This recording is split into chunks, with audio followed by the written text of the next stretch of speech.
You are listening to the Healing Migraines Naturally podcast. I'm your host, Dr. Leslie Caesar, and I'm helping women all over the country rediscover a migraine-free life. Today I'm talking to Mary, who runs our awesome Facebook community, about why do we get sick in the first place. Welcome, Mary. How are you? Hey, good. This will be an interesting conversation because,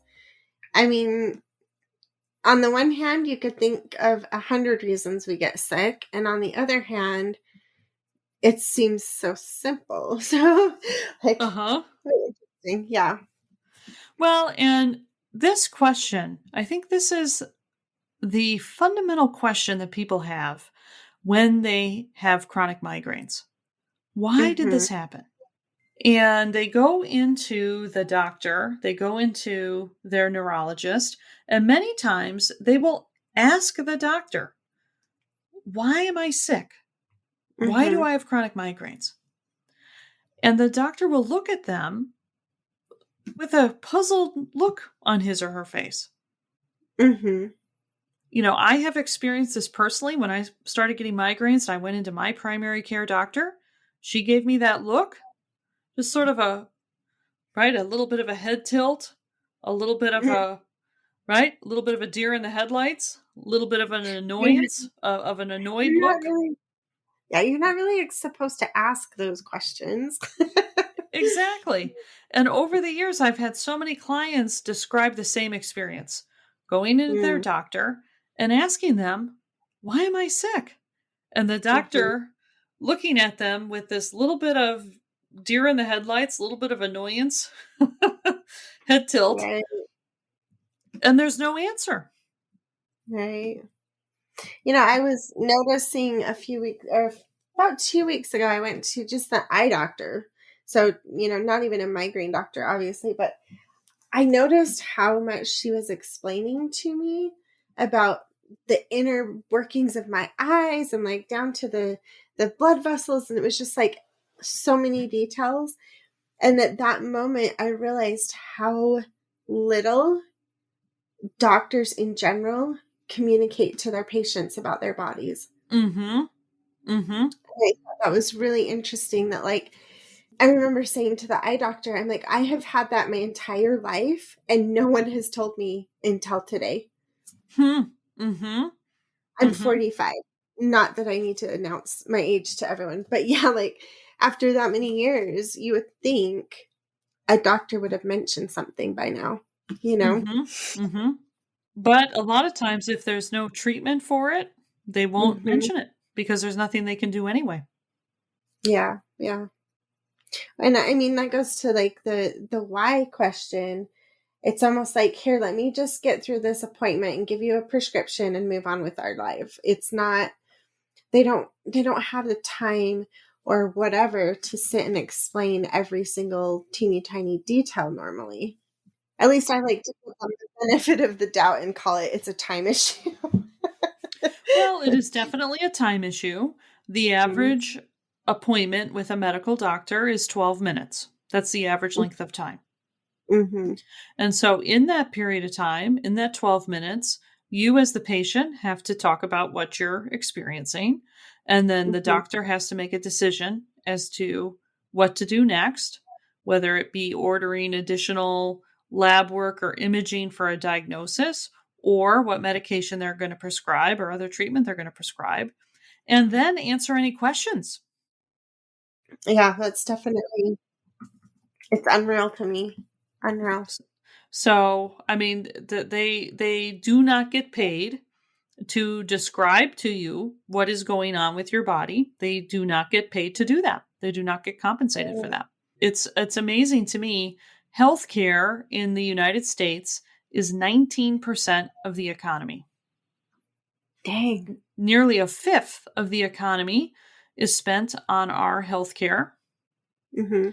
And yet, if the doctor does not rotate people in and out of that exam room every 12 minutes, the doctor is not going to make enough money to pay for the office, pay for the staff, pay their salary, be able to pay back their student loans, et cetera, et cetera, et cetera. as much as expensive as the healthcare in our country is. Mhm. Yeah, I was just gonna say it really makes you stop and think about, what we're doing with our medical world. Mhm. What are Mhm. we doing? Mhm.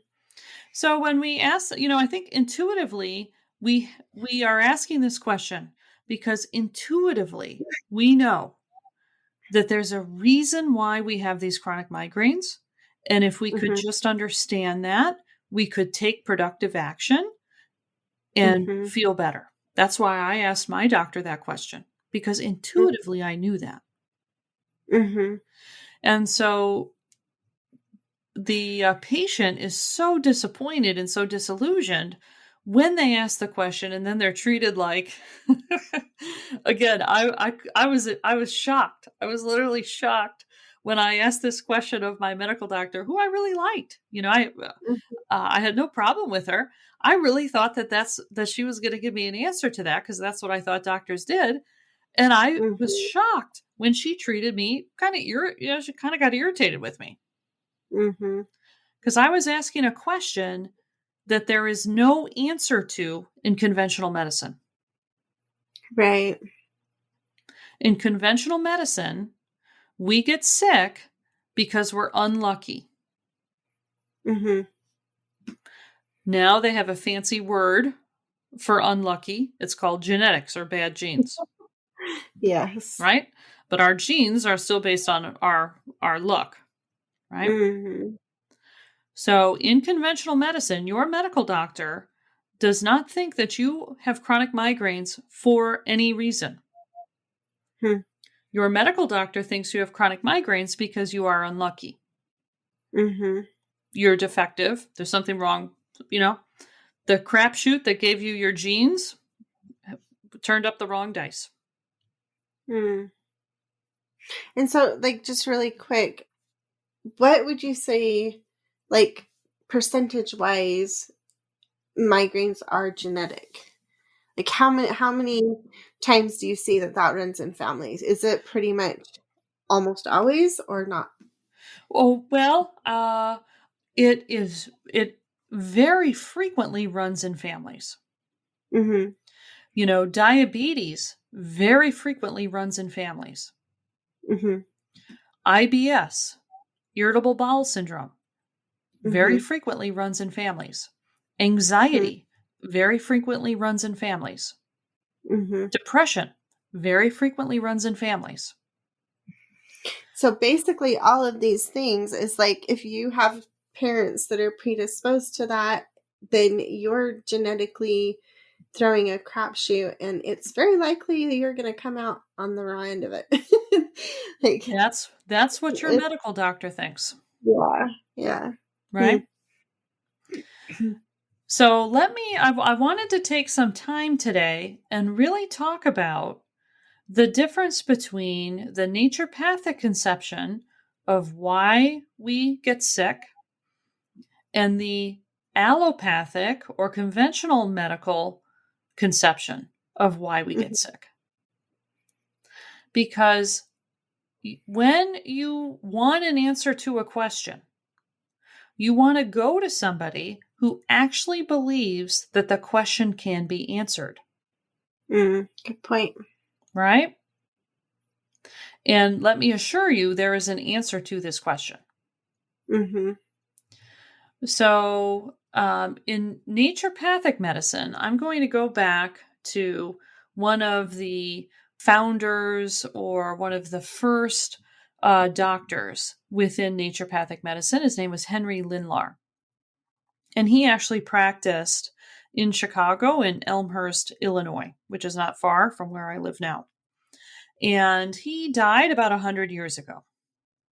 And he was the philosophical giant of the naturopathic profession. And he was a prolific writer and he wrote extensively on this question: why do people get sick? Mhm. And I am somebody that studies the old texts. Okay. So I have gone through his writings extensively And I learn something new every time I read his writings. Okay, it's when you have a gifted person that Mhm. has recorded something for us, right? It's one of those situations where the text just continues to unfold every time you read it. Mhm. Mhm. And so Dr. Lindlar observed that we become sick when we violate nature's laws. Hmm. Now, he was writing this before we knew what vitamin C was. Hmm. He was writing this before we knew all of the biochemical pathways that we know now. He was Mhm. writing this before we knew all of the physiology that we know now. Hmm. But he was able to observe within his patients that when they violated what he called nature's laws, that they would get sick. Mhm. And he observed that when we humans violate nature's laws, there are three things that happen to us. And those three things are what I call the three principles. Mm. So when we humans violate nature's laws, we become nutrient deficient. We do not have the nutrients that we need to function properly. We have an accumulation of metabolic waste material and toxins. And we have lowered resiliency and vitality. Mhm. So when I read this from Dr. Lindlar, this had a profound impact on me. Mhm. And I started looking for what Dr. Lindlar was describing. And I realized that what he was describing was correct. Mhm. These three things happen when we humans violate nature's laws. When you say it like that, it sounds really scary.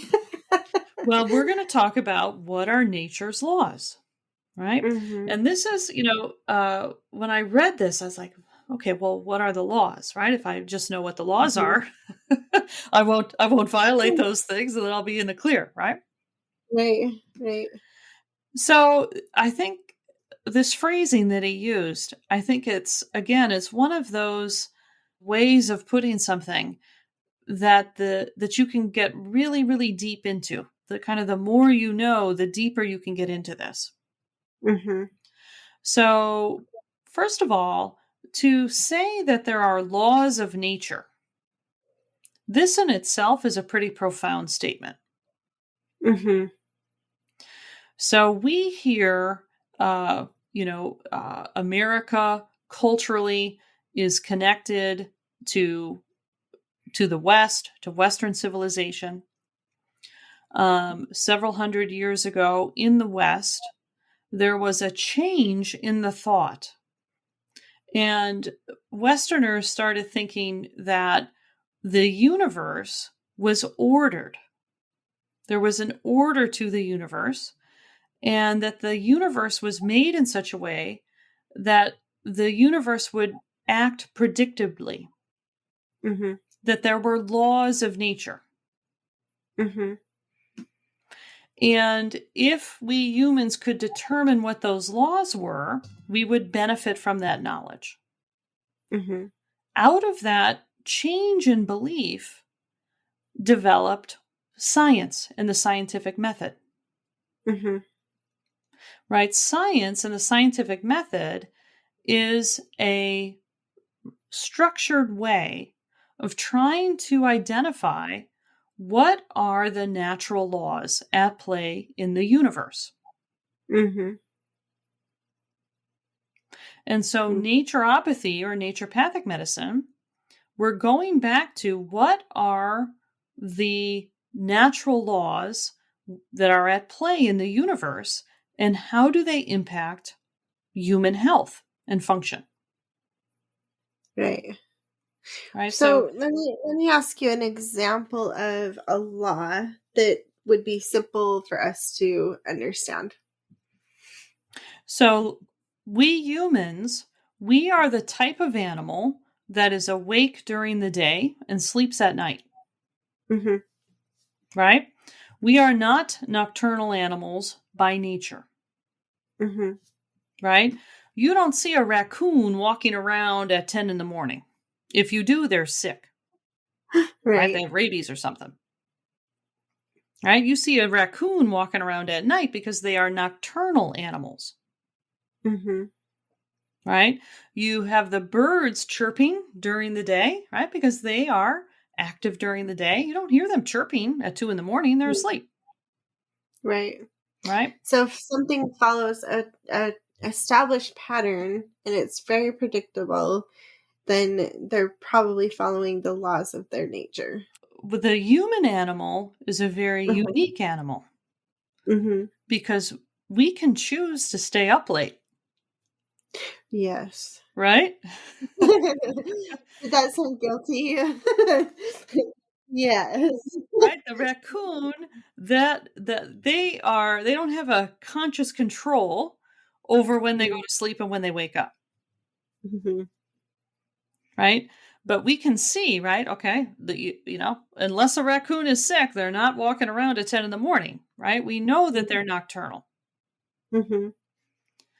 But we humans, we can consciously subvert the natural law that runs our circadian rhythm. Mhm. When we do that, there are going to be consequences. Mhm. Do you feel when you stay up real late that you have lowered vitality? I just feel like this whole topic is attacking me. Um, yeah, I was Right? just gonna say I don't recommend it. It's definitely not good for you, and you do not feel good, Right? Exactly.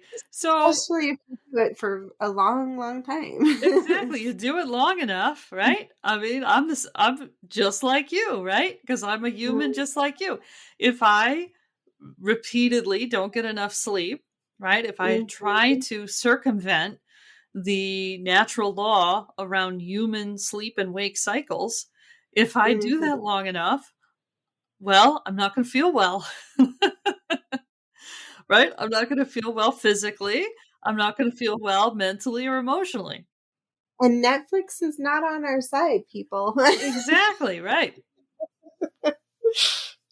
Right. So, this is an example of what Dr. Lindlar would have called a natural law that I think is pretty obvious to us that we can see at play with ourselves and the other animals that we inhabit this earth with. Right? So the human animal is very unique because we have so much conscious control over our our behavior, Mhm. right? So when we try to circumvent the natural laws around the human sleep and wake cycle and we start to not feel so great, it is because that violation of the natural laws surrounding our sleep and wake cycle, the violation of that lowers our vitality. It depletes nutrients. We start to develop nutrient deficiencies so that we don't have the nutrients that we need to function. And the metabolic waste material that we ourselves generate and then the other toxins that we are exposed to start to accumulate.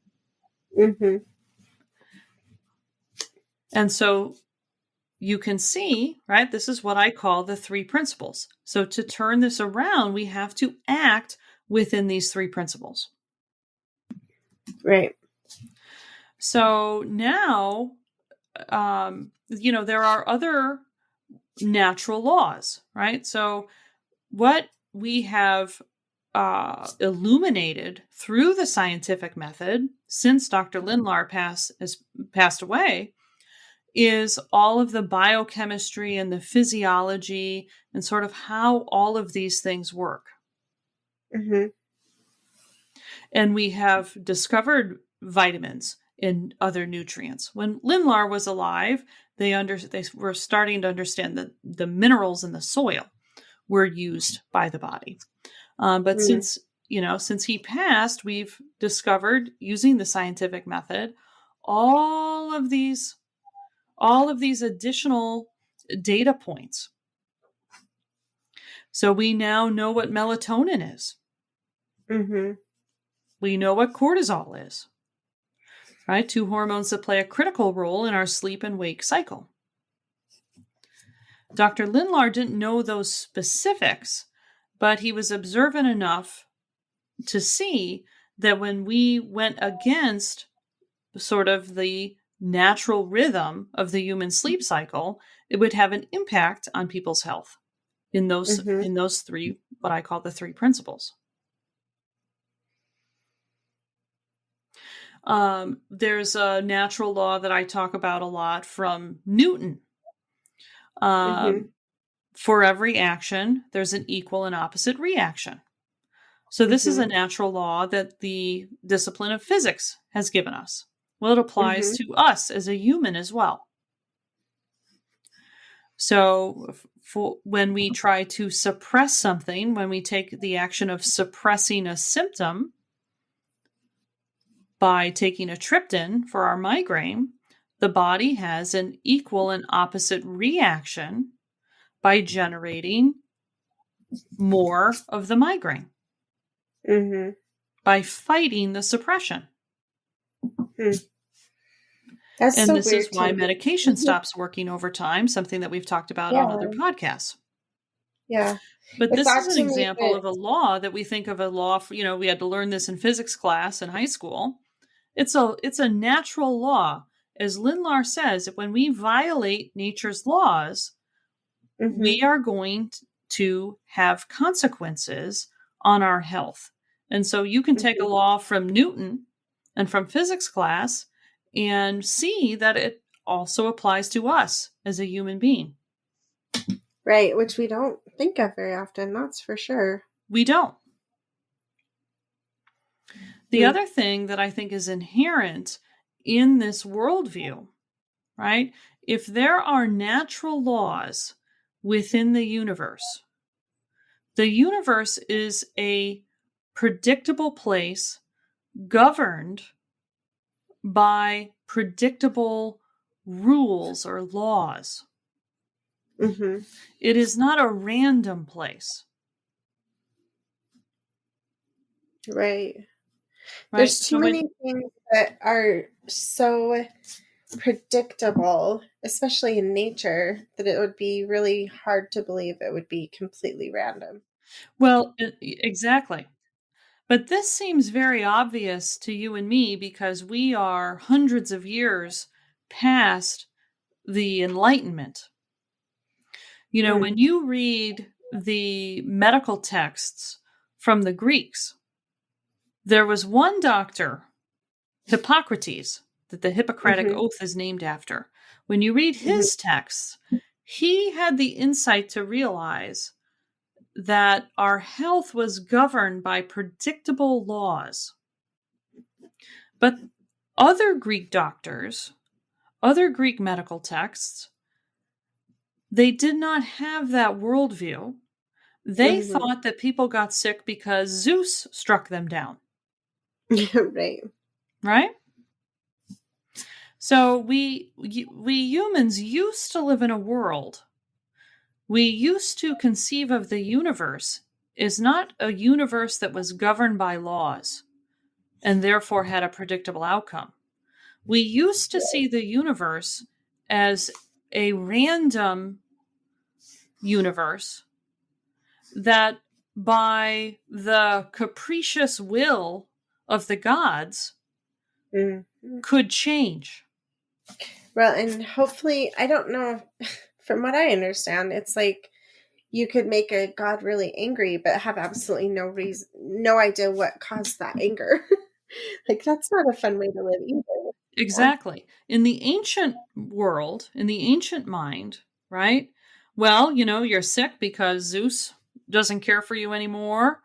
You didn't give the right offerings to make the rain, Mhm. and so now we don't have any food, Mhm. right? Or, people made the right offerings for the rain and the rain still didn't come. So, it's just the capricious nature of the gods. We used to Mm, live the humans used to live in a world where these capricious gods could at any moment completely upset the apple cart, mhm. and there was no predictability.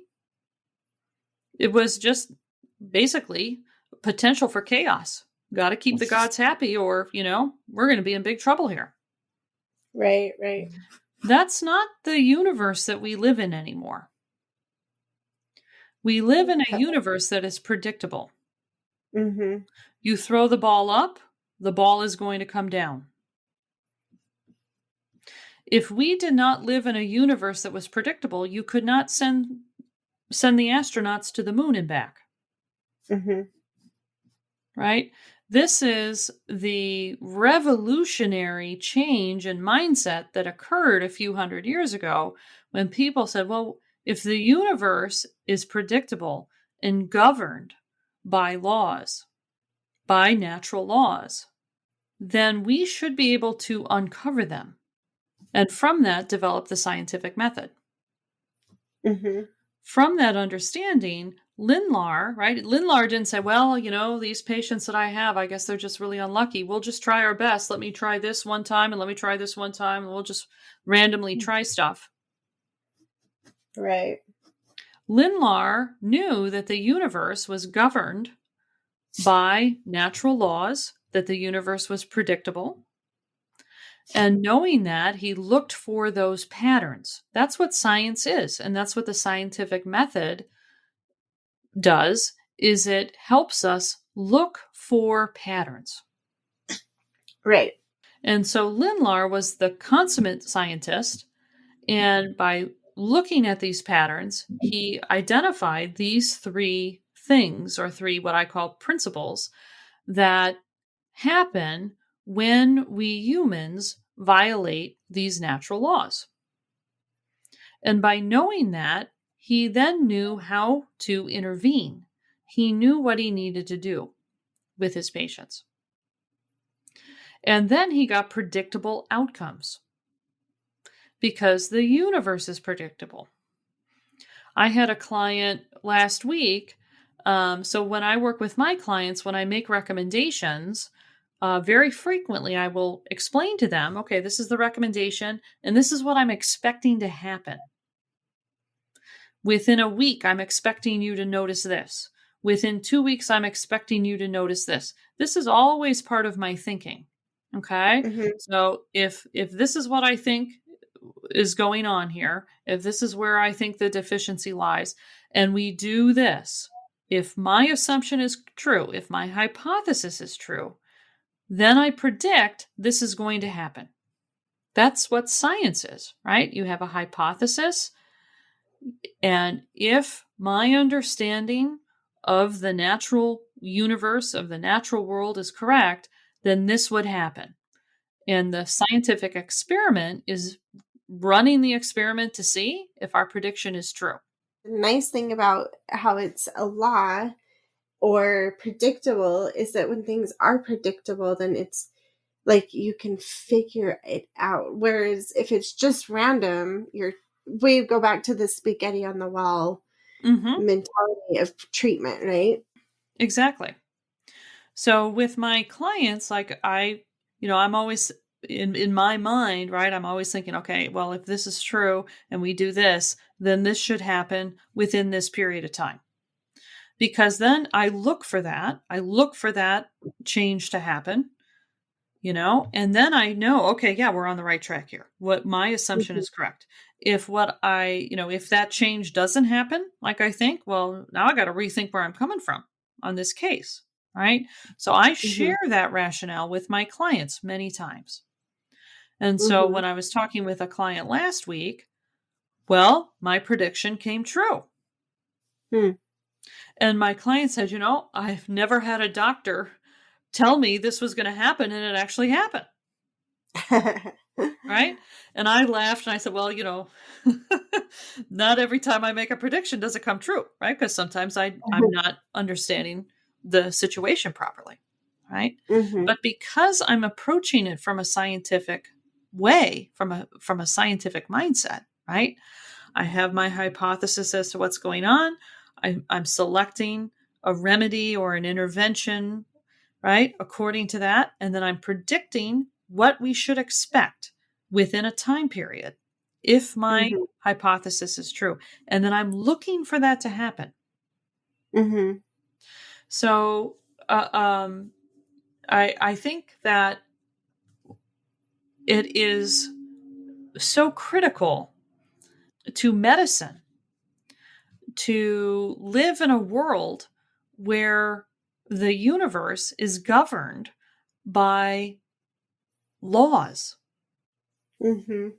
You describe how your approach is so different because, like I was saying about this the spaghetti on the wall situation, you're not just having people come in and, oh, well, 9 times out of 10, X, Y, or Z, what is it? Q10, QC10, what's that? CoQ10 or something. Uh huh. Yeah. Like, I'm like, what's the thing called? Oh, that usually works 9 out of 10 times, and throwing us at somebody hoping that they're one of the 9 out of 10 or whatever. Like, you're very going through it in a very specific way and not just tossing stuff at people. Right. So when I start to work with a new client, right, they have chronic migraines and they have a whole host of other symptoms. We know, I know, that this human being has violated some natural laws. I don't like And that trust word. me, I do it all the time myself. We're all human, You're right. right? Can we come up with a softer word than violated? How about trespass or Right. So part of the healing process is uncovering, okay, what what are those natural laws that this person has been running counter against? Is that better? slightly, we're getting there. Right? I was thinking oopsied. Right. Oh, good, good, good, good. What, Where, right. Where's what's the wrong oopsie? with Right, oopsie? exactly. I love that. So this is right because again, if if we don't take a look at where the oopsies are and we then work on these three principles, the oopsie is still going to be there. Okay. And so we're always going to be fighting. Right. We're always going to be trying to claw our way back to health. Mhm. Okay. So this is part of the healing process too. Understanding where are we trying to circumvent these natural laws? Where are we making an oopsie? Right. And I use this, kind of obvious example around sleep timing, right? Right. Because as soon as I said it, Mary, you said, oh, here we go again. She's going to talk about sleep, right? We know that we're supposed to go to bed around 10 o'clock and not 2 in the morning. It's like my kryptonite issue. Like, I swear, every time I go to the doctor or anywhere, and you're like, oh, I'm really struggling with whatever, fill in the blank. And they're like, are you getting enough sleep? And you're like, oh, come on. Right? So then Yeah. the question is, right? So something like as banal as this, right? Everybody knows. Not supposed to Mhm. stay up till 2 in the morning. Tell me something I don't know, right? Right. The healing process, part of the healing process for someone in that situation is why are they staying up until 2 in the morning? Oh, I can give you a list, but no. Right? Uh, yeah. Mhm. And really, right? Well, so we say, oh, well, I got, my kids need me and my work responsibilities, and I'm trying to have a personal life, right? We say all of these things, right? Mhm. Yep. But what is it really? Mhm. Right? It's going to be something on the mental and emotional side for most of us. Not all of us, Mhm. but for most of us, there's going to be something on the mental and emotional side that Mhm. is preventing us from saying, okay, enough. I'm not going to check the work email anymore. I'm going to Mhm. go to sleep. Well, I don't know. Am I the only one that you ever talk to that's like, um, oh, my brain just won't shut off. Like I could lay there for 2, 3 hours and it just takes forever for my brain to be quiet. you know, Yeah. I Common can't be problem. alone, in that, No, very common problem. Very common right? problem. So, again, in this situation, so everybody's heard of the hormone melatonin, right? That's the sleep hormone. Mhm. Okay, well, people then take supplemental melatonin, trying to knock themselves out, all this kind of stuff, right? Yep. But here we go back to this first principle, what Lindlar pointed us to at first. First, there was a violation of the natural sleep cycle in some way. Mhm. Okay. So, college students, right? They procrastinate all day and then they're up all night doing their homework, right? Writing Right. their papers, right? Mhm. That is something that can carry forward into adulthood. And I'm not saying this is, your situation, Mary, but just using this as an example, right? Yeah, yeah, yeah.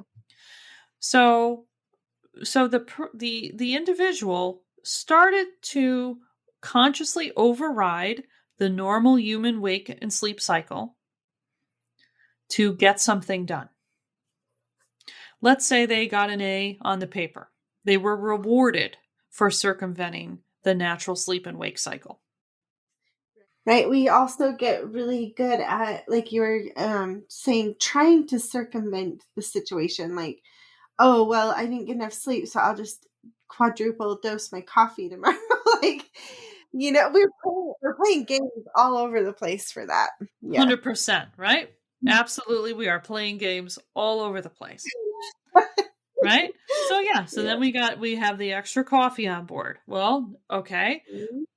Coffee, again, coffee is a molecule, or caffeine, we should say, in the coffee is a molecule that acts on the body due to the natural laws of the caffeine molecule, right?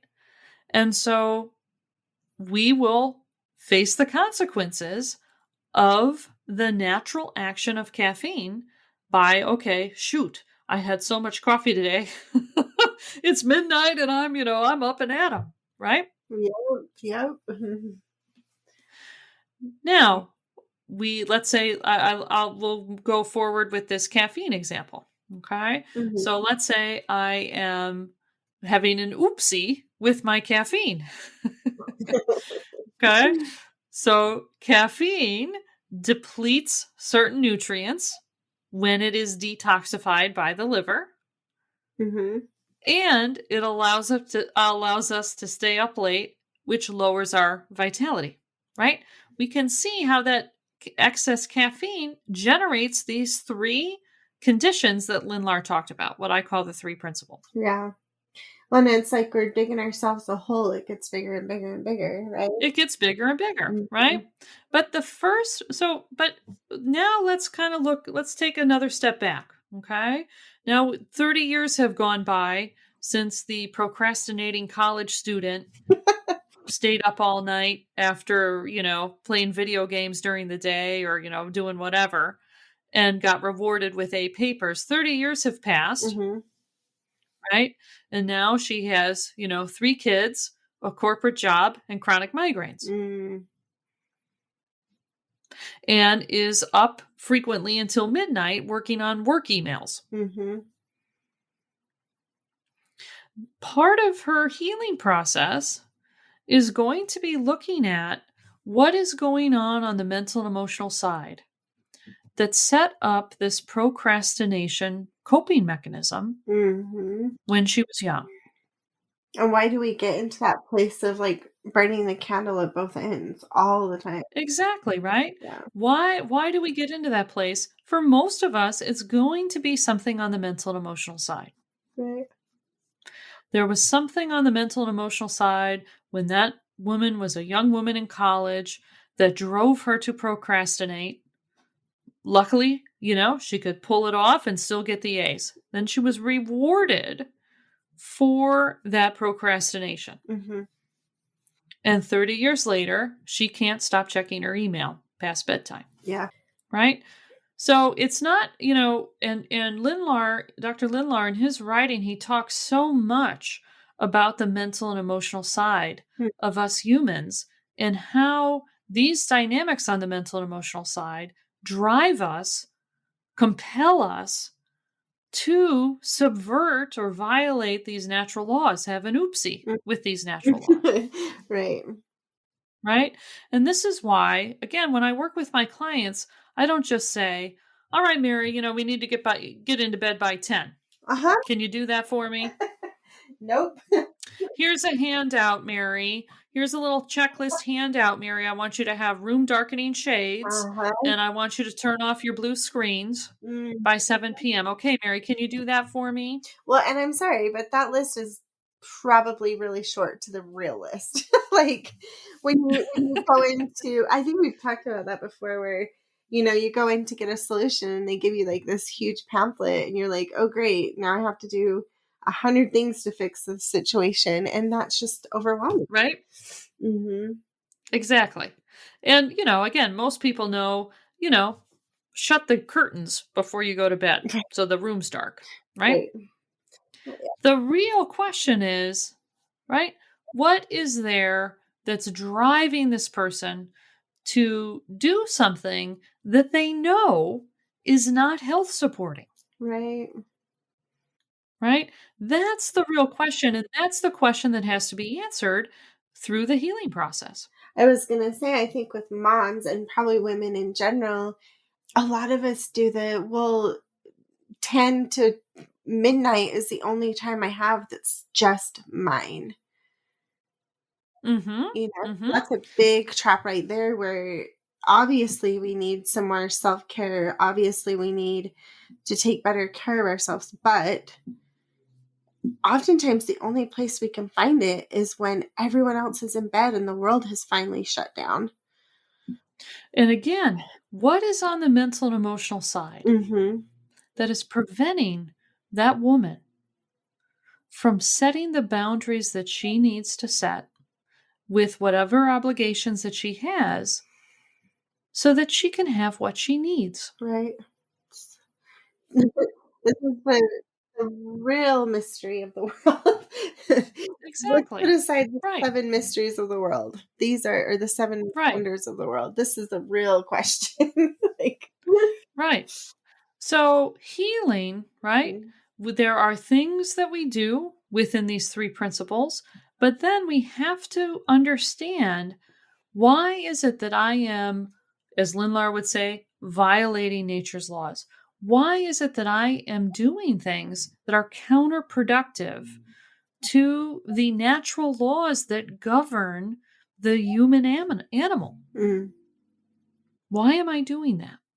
So going back to the why we get sick part, is we're violating nature's law. And we've talked about one specific one over the last little bit, but is that the answer? I mean, we get sick in so many ways, right? We get sick from allergies and COVID and cancer and diabetes and obesity. There's so many different ways our bodies get sick.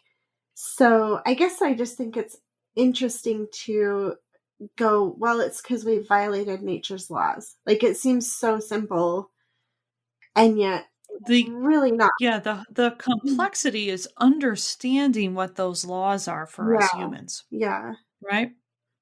And so there are other habits that we have. So, for example, we have to move. Every living organism has to move.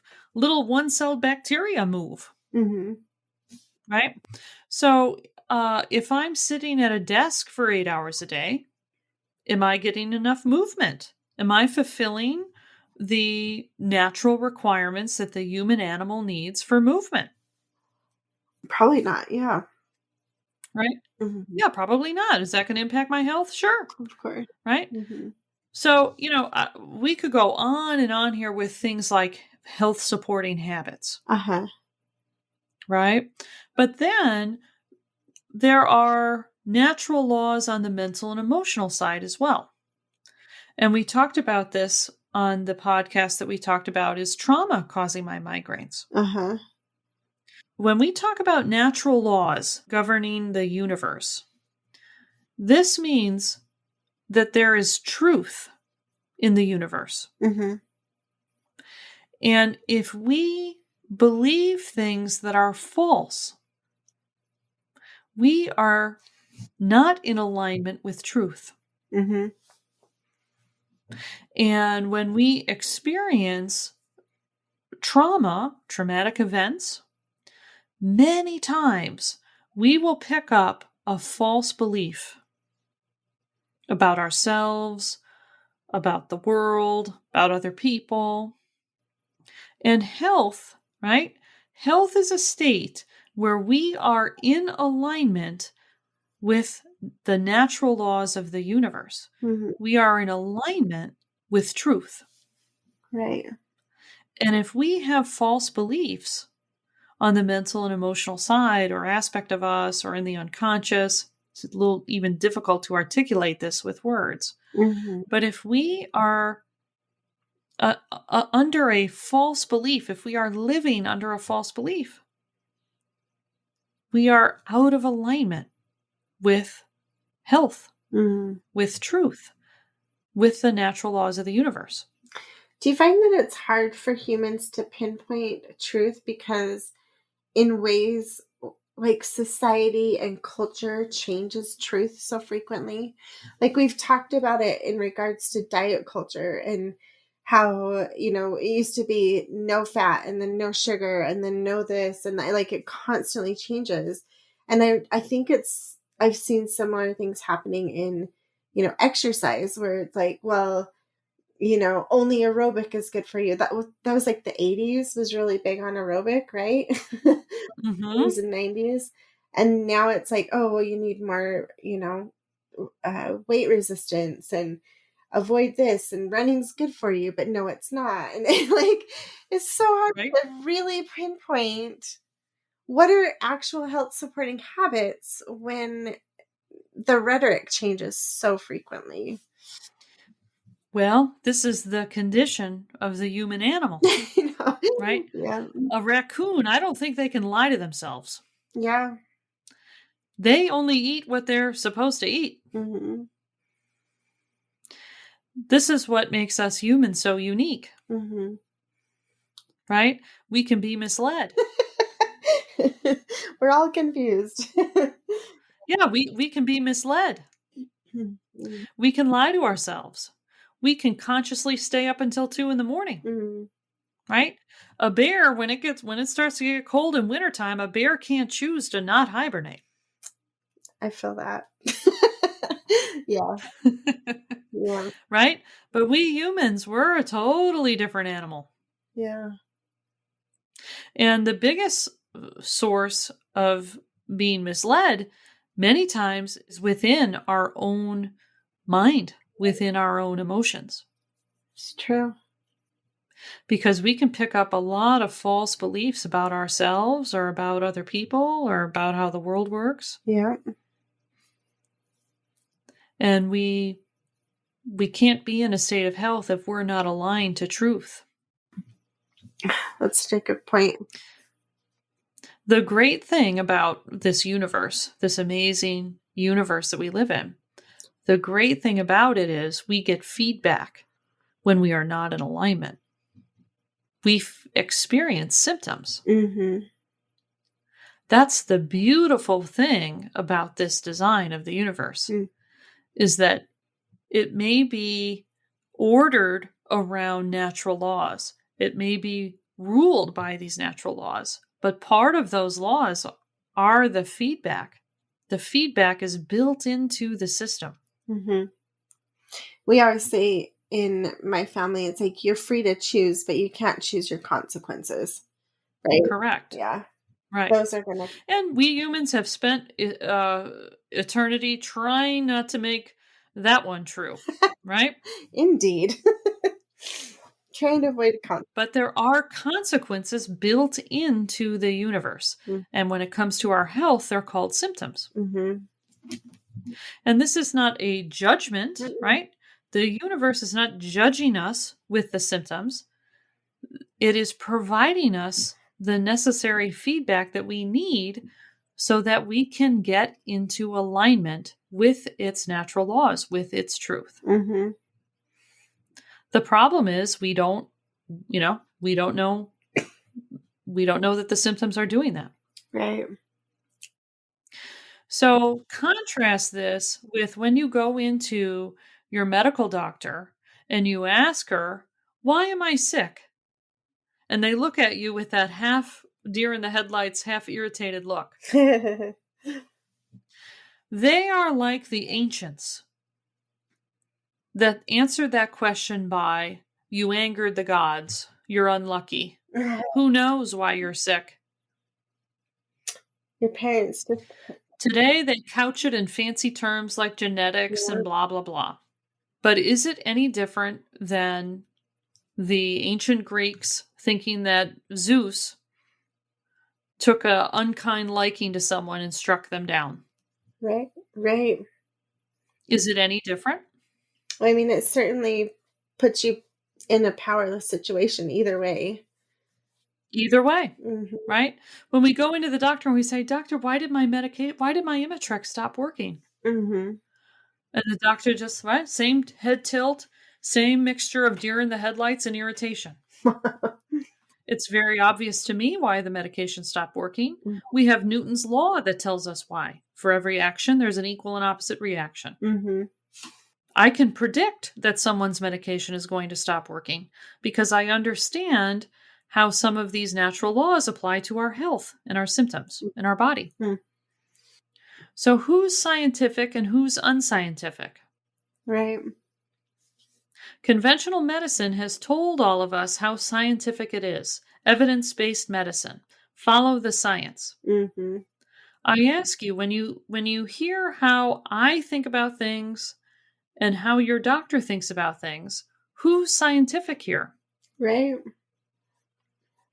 Every month or two, some troll on the internet messages me on Facebook or something like that and literally calls me a quack, literally harasses me. Oh my gosh. Who's scientific and who's unscientific? Right.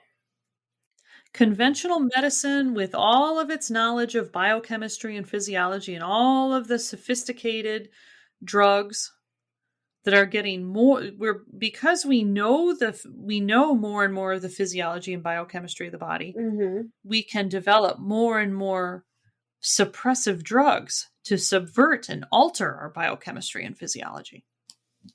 The meds are getting stronger and stronger, Right.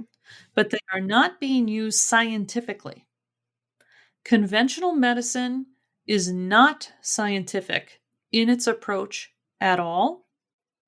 Properly done naturopathic medicine, and unfortunately, not every naturopathic doctor does naturopathic medicine in a scientific way, I hate to say. Mhm. But properly done naturopathic medicine is scientific because that's what the medicine is based on, the scientific method. Mhm. And the assumption that the universe is built based on natural laws, that it is a rational and predictable place that has natural laws, that has truth. Yeah, it just made me realize that once again we have this like dichotomy of this or that. Like, why is it that we assume that something nature related is not scientific?